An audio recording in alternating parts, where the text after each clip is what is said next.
Hello guys, this is Orpita from BTS Army Creative Sisters. Welcome to my video. তো তোমরা মাটি দেখে বুঝতেই পারছো যে আমি মাটি দিয়ে কোনো কাজ করব।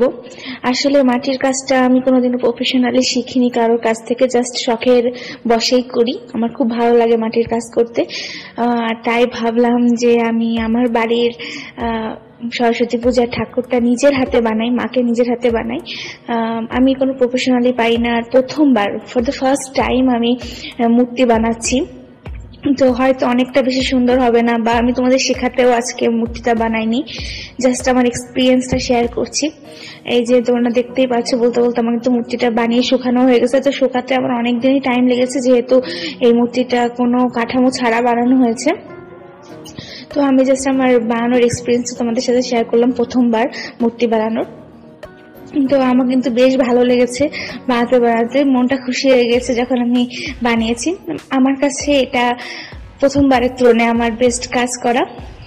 তো আমার বেশ ভালো লাগছিল মায়ের মূর্তিটা বানাতে। এই যে আমি এখন তো রংটাও শুরু করে দিয়েছি। আমি ভেবেছি যে লাল দিয়ে রংটা করব, লাল আর ক্রিম কালারের শাড়ি বানাবো আর কি। আর দেখতেই পাচ্ছ যে আমি মুখটা ড্র করে ফেলেছি মায়ের। তারপর ক্যাপ্টেনের ল্যাকিউ স্প্রে দিয়ে দিলাম, তারপর ভালোভাবে রোদে শুকাতে দিলাম যাতে স্টে করে এটা।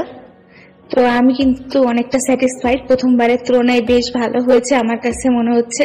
আর আমার বাড়ির ঠাকুর আমি নিজের হাতে বানিয়েছি, এটাও আমার কাছে অনেক বড় পাওনা। আর তোমাদের কেমন লেগেছে আমার প্রথমবার ঠাকুর বানানো অবশ্যই আমাকে জানাবা।